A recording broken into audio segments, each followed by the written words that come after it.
Welcome to the Monks Academy, an educational channel where we explore the realm of decentralized finance so you can take charge of your financial future. A project powered by the Omm Monks for the Omm finance community. Today, the topic of discussion on the Monks Academy is about listing Bnusd on Omm. And we have Scott today to discuss a proposal that he's put forward. I really appreciate you being here, Scott, and lending your time. I'm assuming you must be busy not only with the unbalanced, but you must be gearing up for Icon 2.0 and BTP. So thank you very much again for your time. If anyone has any questions, please click the raise your hand icon at any point, and I'll get you on as soon as possible. Right, with that being said, let's get straight into it and talk about the proposal. Scott, what was the motivation and why did you put forward this proposal? Just for those who haven't been able to go through your proposal. Increases the composability of our ecosystem, right? Like one of the main reasons that we have Balanced and Omm and these other products, like they're kind of like building blocks, right? And this is starting to connect the pieces, if you will.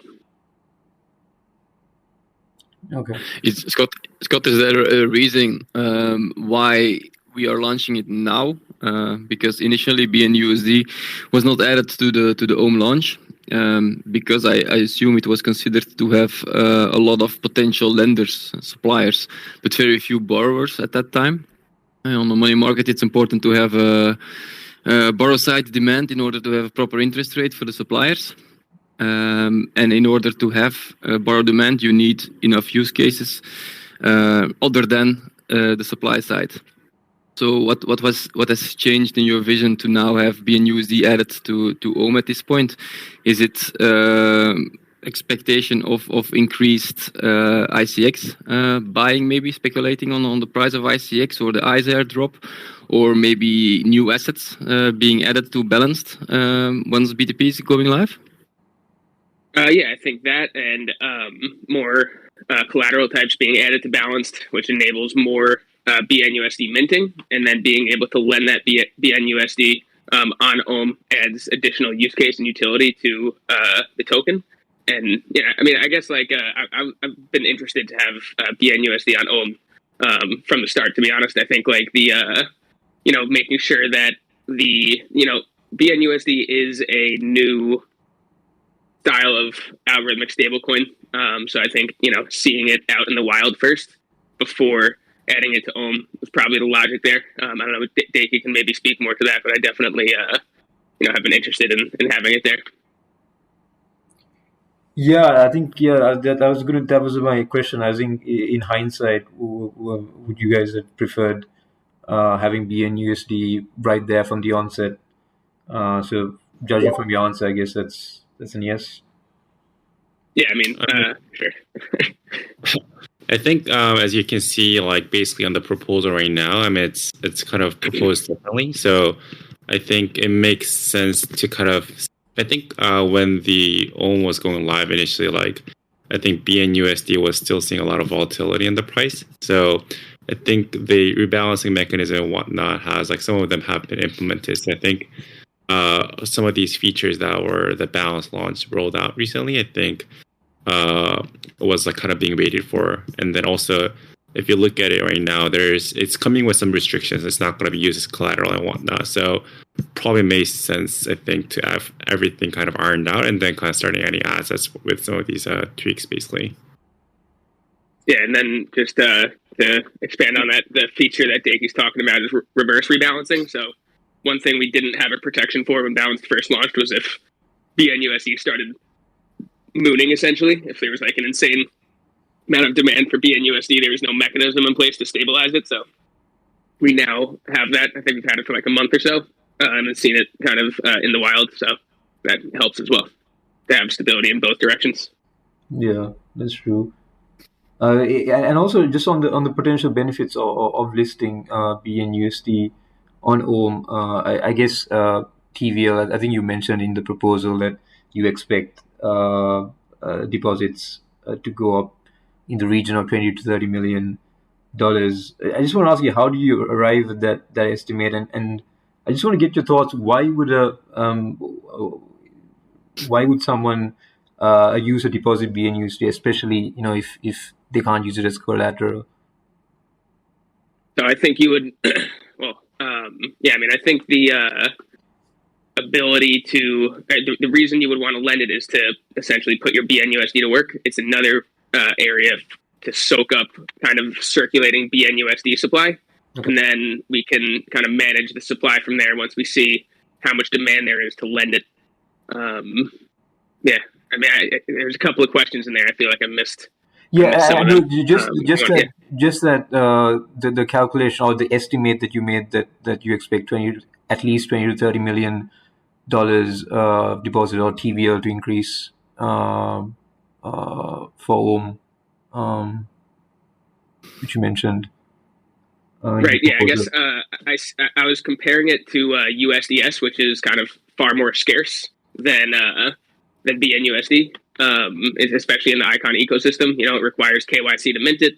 Mm-hmm. So I felt like at the very least it would meet the supply of USDS, and then I mean IUSDC also has the bit of a barrier to entry through the Arbitrage. So between people depositing, then borrowing BNUSD, then depositing more, and those types of that type of usage of Omm, I could see it reaching similar levels to those other two coins. Okay, so with also as you just mentioned, also with IUSDC and USDS, there's obviously a lot of choice for an Omm user in terms of stablecoins. So are you confident that USD? I'm a user of Omm, and I'm sure everyone on Balanced is. Why would you deposit supply US BNUSD when you can already supply USDS or USDC? Well, there's definitely a surplus of BNUSD in circulation right now. So those people are looking for a place to put it to work. Right now, it keeps getting injected back into the DEX, which is oversupplying BNUSD essentially within the DEX, which is why the peg is continuously hitting the rebalancing barrier. Yep. So being able to ease some of that pressure and have another place for BNUSD to land, that's why people would want to do it, right? There's another opportunity. I mean, especially if the yields are good, right? I mean, when it comes down to it, that's going to be the differentiating factor. If you can get a good yield supplying BNUSD compared to IUSDC or USDS, then that would be the preferred stablecoin. Yeah, at least everyone who is just holding BNUSD to mine Baln with the borrow strategy, at least those have a good incentive to go to Omm and earn additional interest on it. Right, exactly. Yep. And then I do think some people have brought up like, oh, let's incentivize holding BNUSD, like allowing people to stake it and maybe earn some interest. And that's really the equivalent of just working with Omm.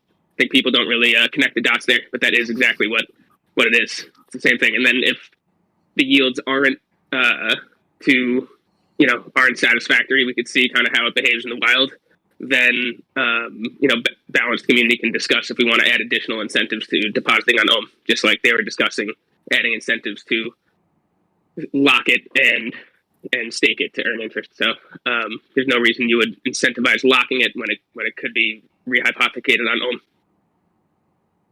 Yeah, I think your point on the downward pressure or the excess supply of BNUSD this kind of balances that out, I guess, with the listing of BNUSD. Right. Yeah, that should help. And then we'll if there's still pressure on the supply, then I think the next step is to just lower LTV again to get people to pay back their debt. I think I've been working on a post the last few days. I've been kind of thinking about this stuff nonstop. It's a pretty clear situation. I mean, there's just straight up too much BNUSD supply. So there needs to be an incentive to lower that. And that's what lowering LTV would be. So the DAO just needs to be a little more nimble. Sometimes it feels like we need to discuss things for a week and then vote on it for a week. But like something like LTV, we need to look at the current market conditions and just vote on it, just get it done, right? Like there's just too much supply. It's obvious based on the constant price being below $1. So, the next step is seeing the effects of Omm, and then lowering LTV is kind of what I think is the clear move. Yeah, and also I think on the point of rebalancing, I think balances. I think there was quite a few proposals on kind of reducing the frequency of rebalancing. I think you'll recently, I think twice, you'll have tightened the threshold for rebalancing as well. Right. How is that worked out? How is that? Yeah, I would say it definitely works, right? I mean, I think that's what we see is that it does keep the peg at where you set the rebalancing threshold, which is the goal. But the rebalancing threshold should be more of a barrier rather than like something that's relied upon constantly. So in order to make it more of just this barrier, we need to more actively manage the BNUSD supply, and that's where changing LTV comes into play. Got you. For example, if we change the LTV to 0, then everybody would have to pay off their debt, and that would be an extreme case, right? There would be like no BNUSD left. Yeah, people would soak it up. And the thinking behind 0% LTV is that mainly to? I was just using that as an example.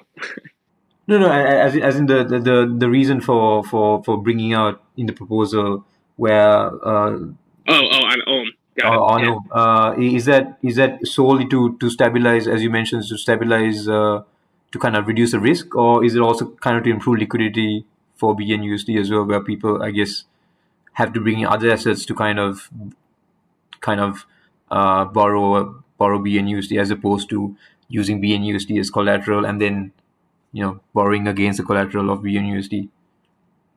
I guess for me, it's just more of an incremental process where it makes more sense to have like a robust Oracle feed for BNUSD before allowing it to be like a major source of collateral within the Omm ecosystem. I think I think it'll be good to see, just give it a little more time to prove itself before opening up the Omm protocol to have to use that to liquidate other positions or pay off bad debt essentially within the Omm protocol. So, I think for me, it's a little bit more about time. USDS also, I think, has a similar situation in terms of having like an Oracle, but USDS for people who go through KYC is always redeemable for $1, assuming Stably is around to do so. So I think we could kind of, explore maybe more options after. There's just kind of like an incremental step in my view. Yeah, I think we've got a question from Flash JC. Hi. Hi guys. How are you doing? Good. I had a question around, in order to potentially stabilize BNUSD, would it be possible, I may have missed it, but would it be possible if we could implement some sort of pausing on minting BNUSD and paying off debt a bit like, Omm has done for ICX? The borrower SICX, increasing the percentage to 120, something like that, and reducing that amount of pressure of minting. I don't know if that's a possibility. It is, yeah. That's kind of what we were talking about earlier. I think maybe there's a little bit of confusion because LTV is used in both products. But when I was talking about LTV earlier and setting it to, when I said setting it to 0, I did write setting it to 0 in the proposal for Omm.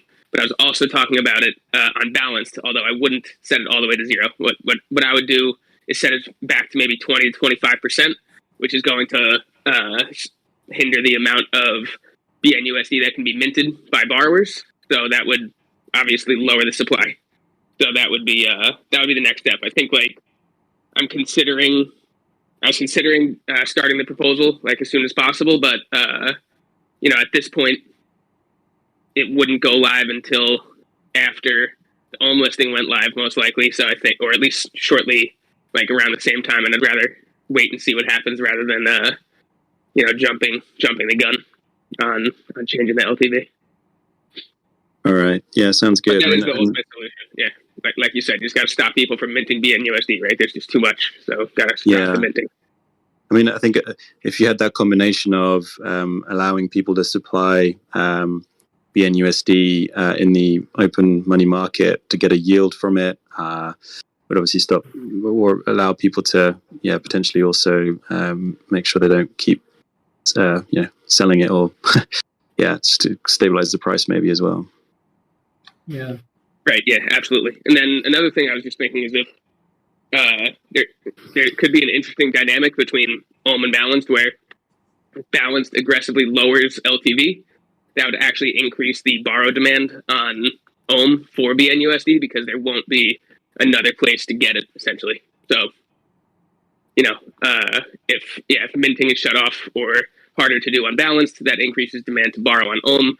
And the reason you would borrow from Omm is to try and supply in liquidity pools on Balanced to earn more yield. That's really interesting. That's a really interesting dynamic, actually.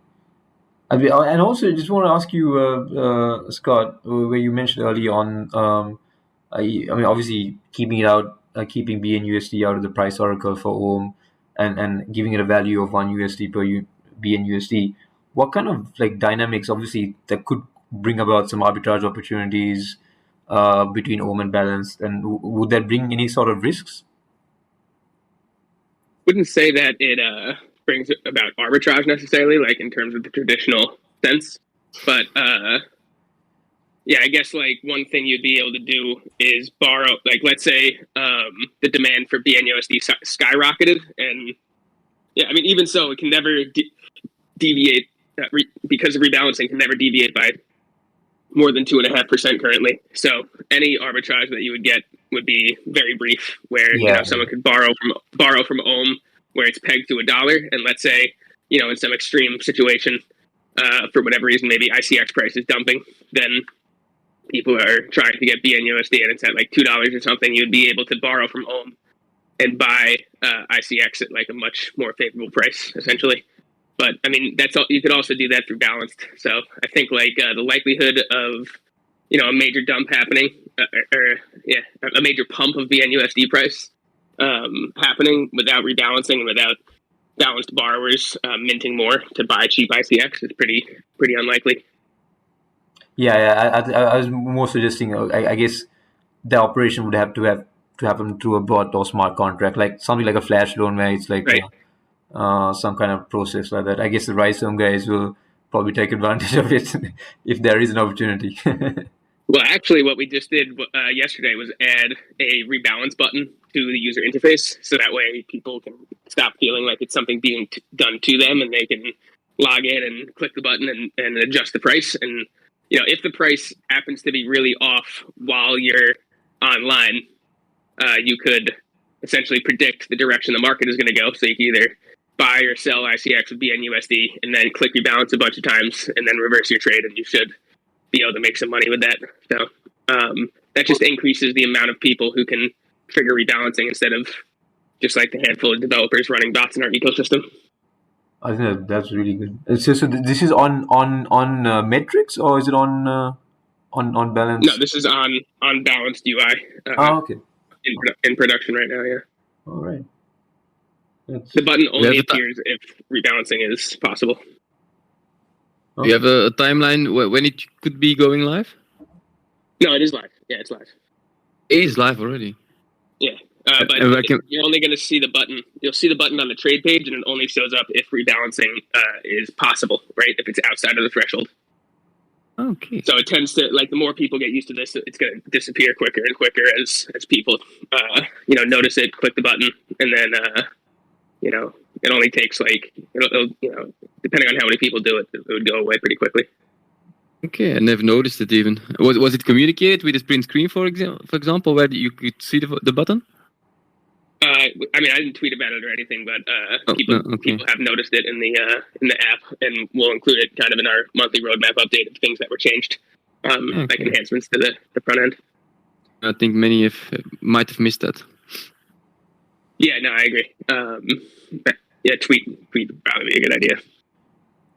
So Scott, in terms of back to the listing BNUSD on Ohm. So in terms of just to summarize of the main benefits of listing it, so obviously potential increase in TVL for Ohm, which is obviously an important metric for a money market protocol, and also it will help with the frequency of rebalancing on Balanced, and any other kind of advantages that we missed out. Oh, obviously the use case, another use case for an Ohm user, you get another asset to work with, another product. So I guess that's an advantage. Is any Right. other? Yeah, I think yeah, sorry, go ahead. Yeah, just any other things that I missed out on.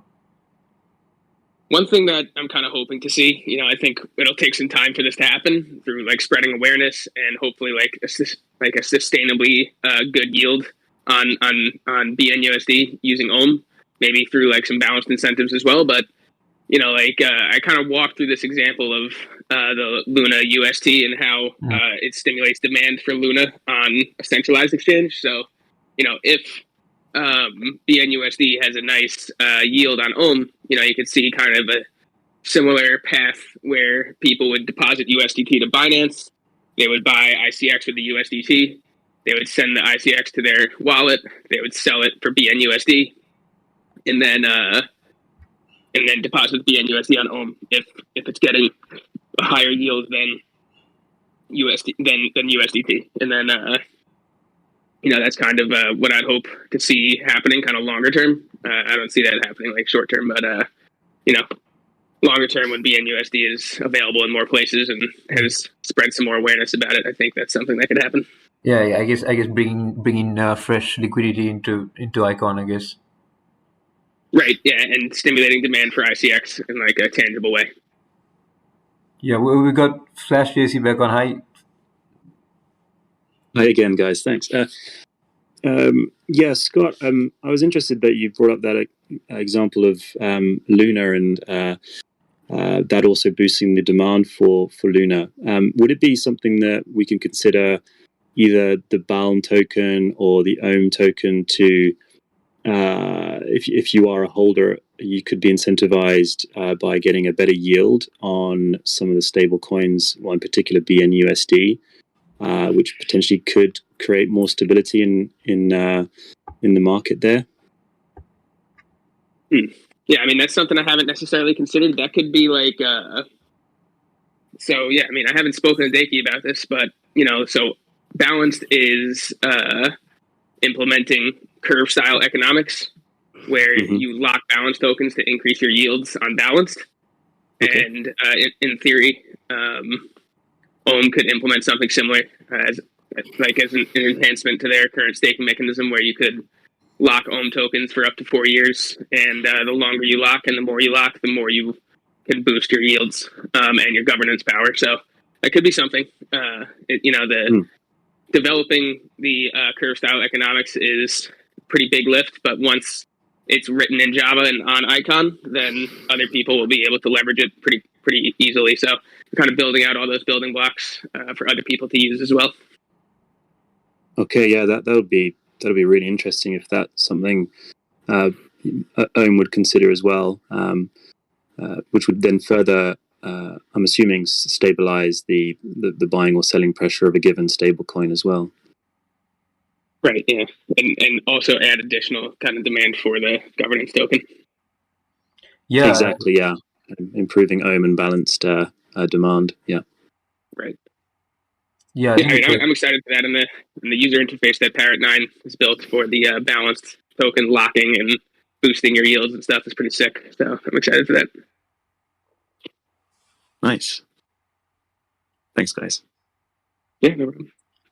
Thanks for the question. I think the point, Scott, also is that the curve model is now a lot of protocols are seeing the I would say brilliance of that model in terms of locking it in and kind of aligning incentives to the long term growth of the protocol. I think that the curve model is a lot of people accept, a lot of protocols are adopting that. Right. Yeah, and I definitely, the Optimus team works very closely with Balanced, so having the Optimus protocol be one of the primary holders of locked balance tokens would be pretty interesting. Interesting. How do you see that working, Scott? Because I believe that the balance tokens would just go to the holders and they decide themselves whether they lock it on balanced or not. I don't think it's currently an option to stake them on Optimus. Right, yeah, that's not exactly how it works. Like the way, and I need to confirm with Optimus, I did tell them about this strategy, and I kind of expect them to implement it. But what Yearn and other yield aggregators do is they take a certain amount of the farmed curve tokens and they lock them on behalf of their contract, which boosts yields for everybody that deposits on them, right? So they need, if they get a certain amount of locked curve tokens within like Yearn.finance, for example, then Yearn can offer the optimal boost to anyone that deposits there. Okay. Indeed. Yep. No, so having that similar kind of dynamic with Optimus is something I'm looking forward to. Yeah, it just brings in good dynamics with Optimist, I guess, is Optimus. So they would, Optimus then would do that, for example, part of the fees that they're having, which they would collect in the governance token, BALN or Omm at a certain point. Then those would be going to their own DAO fund, and then those would be staked to earn the additional fees for their users. Right. Something like that. Yeah, okay. So it would not be the BALN mined for their users, but it will be actually the fees that they keep for themselves, and that is going to their DAO fund. Right. Yeah. I mean, it could be maybe a combination of the two. I'm not sure. Maybe they would kind of take a higher fee in the beginning to build it up. Build it up. Yeah, exactly. Because you only need like a certain kind of breaking point. Essentially, like there is a maximum boost. So once they hit that maximum boost, then they don't need to keep locking more tokens. Yeah, interesting. So I was just trying to think about any other, risks of, I won't put at risk, but any potential for downside for listing BNUSD. So I saw on Twitter, I think it was Steven and Fez, talking about it could kind of with Omm token without it really having any use case, it could cause some kind of sell pressure. Selling pressure. Yeah, sell pressure. So, Scott, could you kind of explain why that may not be the case in this instance? Yeah, I mean, maybe I'm missing something, but if I was proposing to increase the inflation of Omm to add BNUSD, I would see a clear-cut reason why it would increase selling pressure is it's increasing supply, but moving supply from USDC, USDS to BNUSD, I don't really see how that would affect selling pressure. In fact, I think BNUSD holders are likely more aligned with the success of Omm than somebody who's yield hunting with a stablecoin that's kind of all over, right? Like a USDC holder, what percentage of USDC holders are, core Icon community members versus what percentage of BNUSD holders are core Icon community members, I think is a good question. Yeah, that's definitely a good point. Because, and also, Scott, I guess it's not just for Balanced and Omm and for Balanced users, Omm users. I see that in quite a few DeFi protocols, the community kind of this concept of the governance token taking precedence over the success of the protocol. Sometimes the community, I don't blame them, but the community kind of takes precedence, the governance token, the tokenomics. Although that's definitely important, I guess the best way that you can improve value for governance token is if the protocol, does really well, brings value.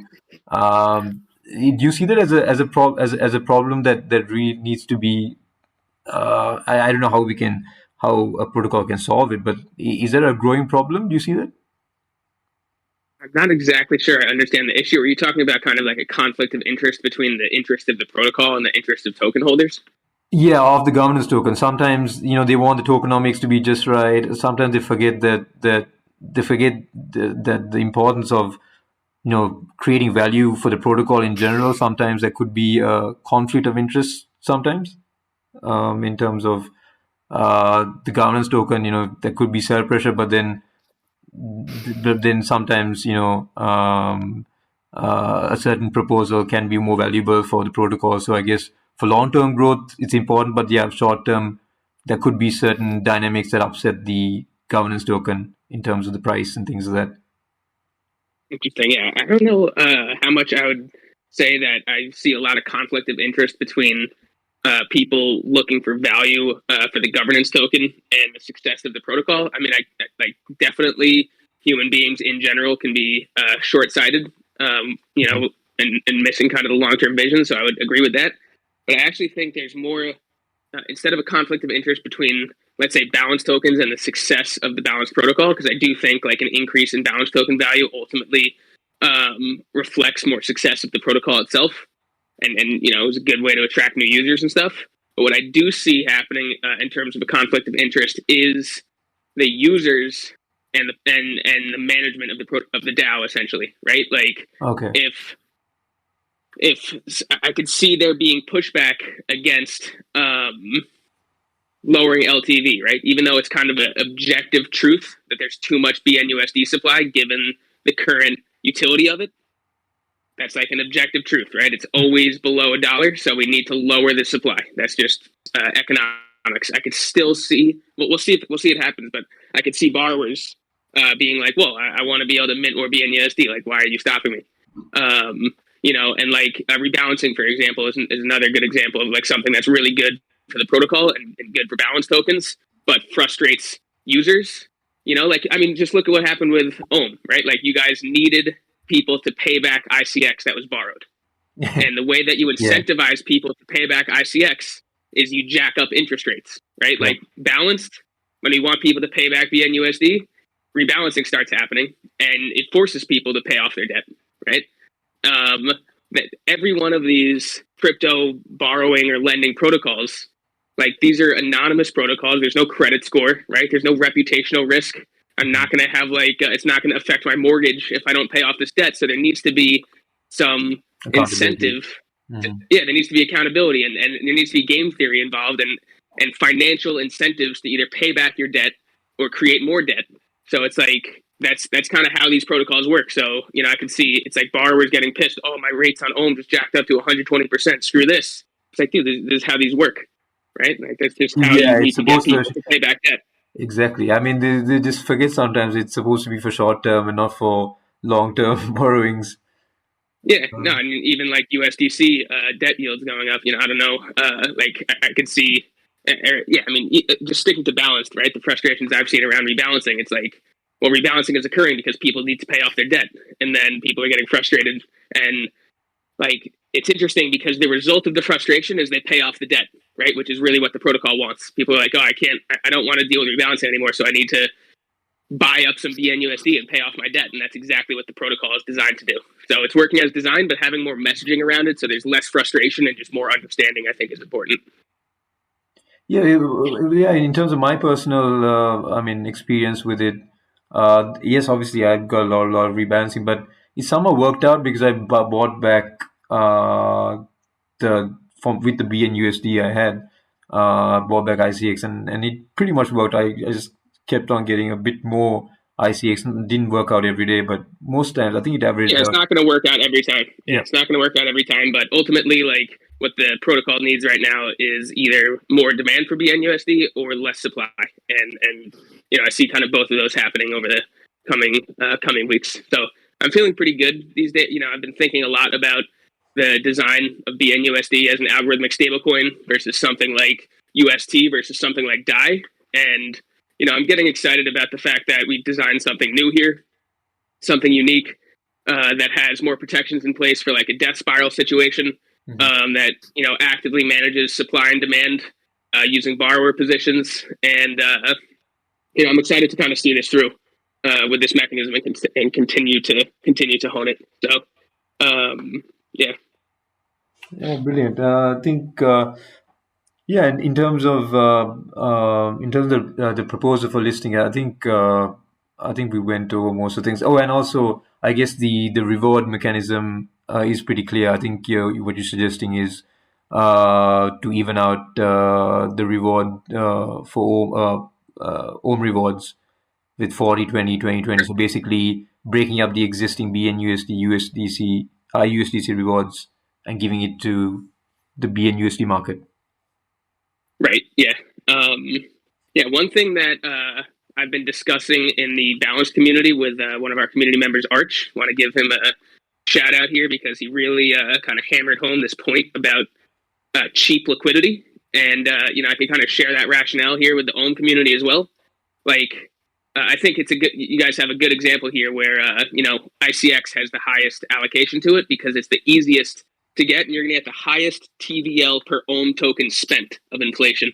And that is kind of the rationale I'm trying to work into balanced inflation allocations as well, is this metric of TVL per Balance token spent on inflation. So, it's really expensive to pay for, there's a maybe here. Maybe it's expensive for Ohm because I haven't done the analysis, but expensive to buy USDC TVL, but it could be cheap to buy BNUSD TVL. So it may actually make sense to allocate more to assets that are cheaper to buy, right? And then you increase your TVL for a lower amount of inflation.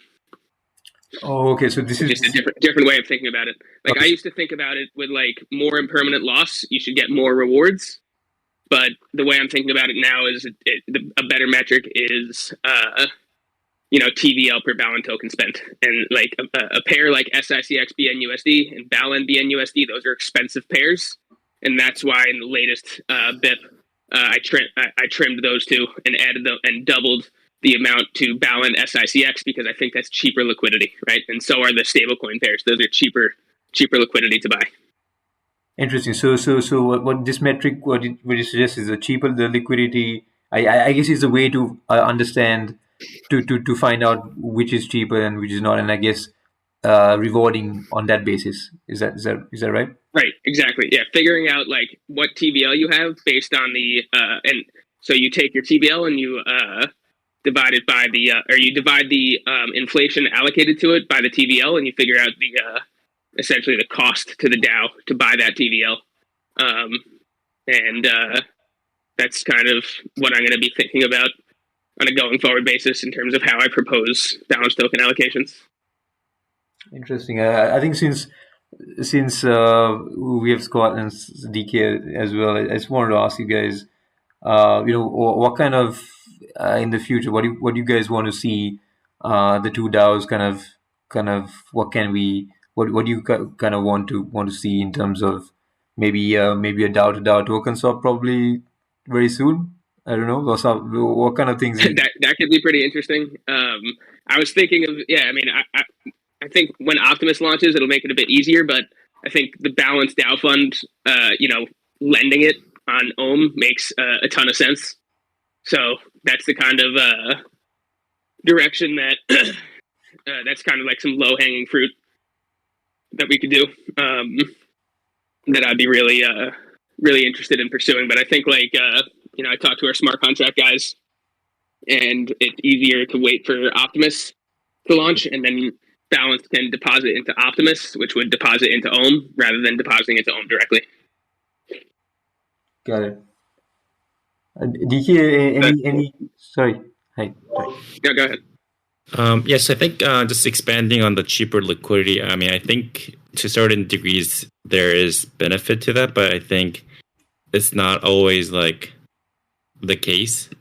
So, for example, Ohm, for example, if everything, because ICX is the cheapest liquidity, if we basically heavily incentivize ICX, but then if you can't really borrow anything, right? There's really no purpose to a money market. So I think there is I think to a certain extent, yes, there are this concept of cheaper liquidity, but then for core functionality of the products or protocols, there are things that probably matter, that probably regardless of the whether the liquidity itself is expensive or cheap, it makes sense to be incentivized. For example, like I'm sure like Balance will probably incentivize like BNUSD or Balance pair, regardless of whether that's like a cheap liquidity or not for a while. So I think those are kind of good examples. But expanding on that, I mean, and then also to answer some of your question, Arush, like what I'd like to see happen is actually so the liquidity LP providing is pretty expensive in general.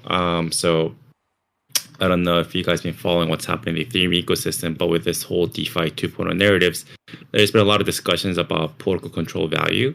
And this is something Scott and I kind of bounce ideas off of, but it'd be cool if we can have something similar for Omm and Balance as well, where right now, basically for these liquidity pairs, they're just getting the Omm tokens for providing LP tokens.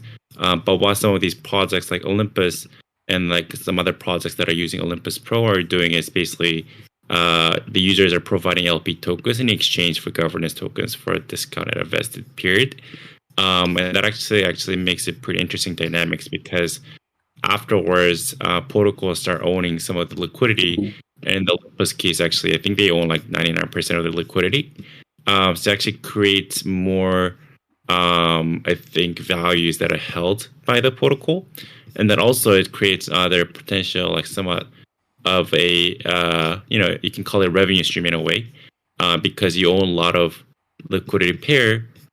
Basically, whenever people trade, either on the way up or down, the protocol is also generating, getting some fees from those tradings as well, right? So it's something I think that's been interesting that's happened over the past few months in the DeFi space in Ethereum, in my opinion.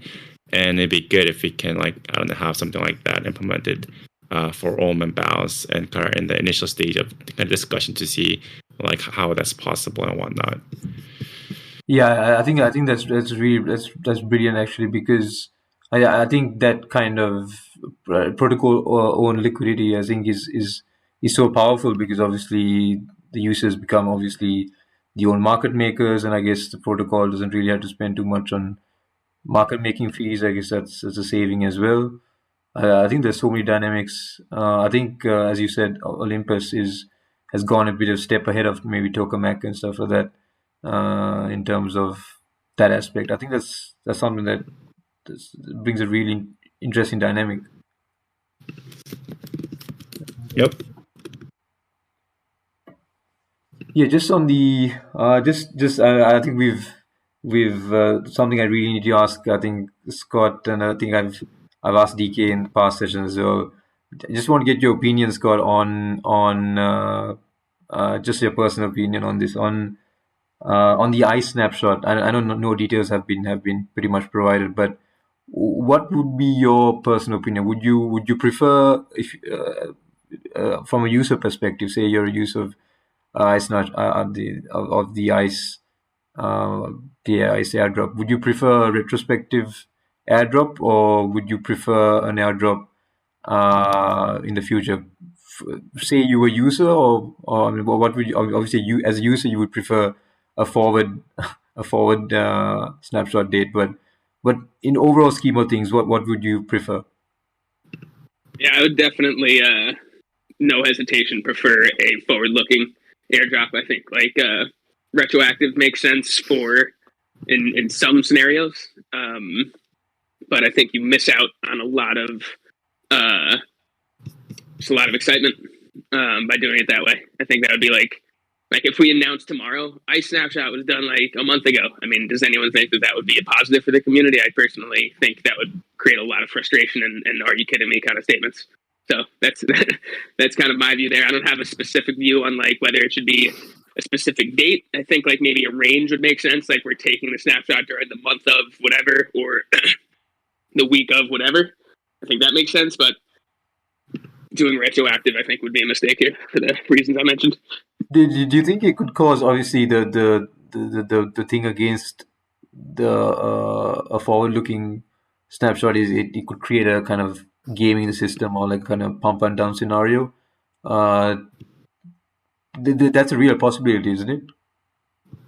Yeah, of course. But like the nonetheless, I think it helps draw in new community members that some will stay. I mean, I don't see as much value in an airdrop if it's just going to be only to people. Like, if there's obviously extremes, right? Like, let's say we went back a year and said only those community members got the ICE airdrop. Like, that would be really like, what value would that bring to ICE or the Icon community? You got no new community members. Like, yeah, the guys who have been here for a while feel appreciated, but everyone else feels kind of pissed off, I think. So I think you try and limit the amount of people who are annoyed, and if there is a pump and dump, then it is what it is. People can try and take advantage of it in some way. So that's my thought there.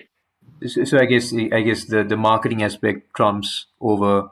I guess that's what community building, I think, is really important. Yeah, especially around a new blockchain network.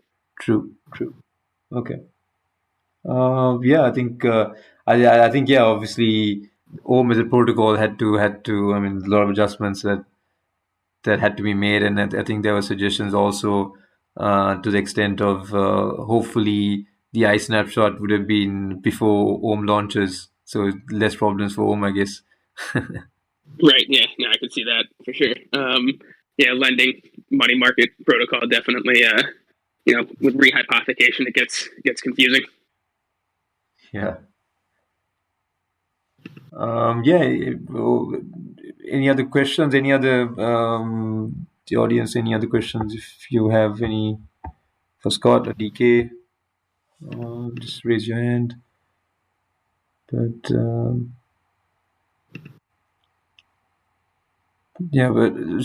mean, we're waiting for questions, Scott. Any other? I guess any closing remarks or anything that you kind of want to sum up on the proposal?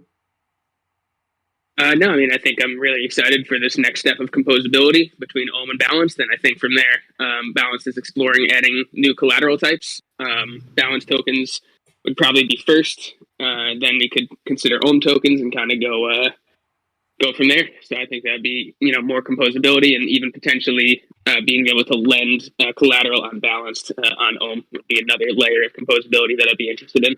So that's further out, I would say. Okay. DK, anything to kind of maybe sum up or anything like that in terms of the proposal? What are your thoughts on the proposal? Yes, I think Scott did a pretty good job of writing up a proposal. I mean, I kind of gave some examples of what it'd be good to add. So I think it's good that kind of BNUS is kind of the first asset to be added in Omm, and then has like a clear proposal that hopefully others can replicate if they want to propose adding other asset to Omm.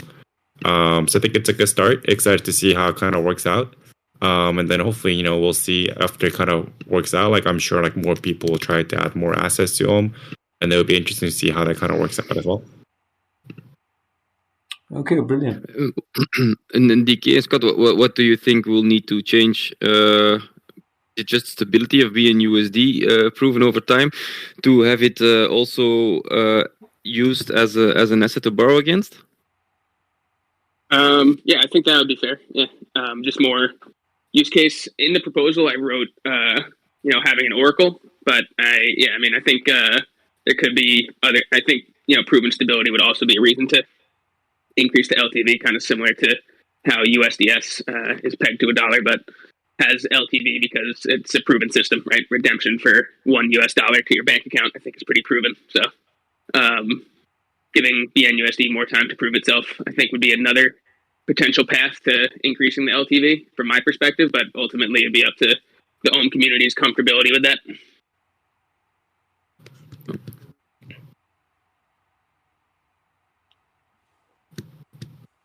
I think we're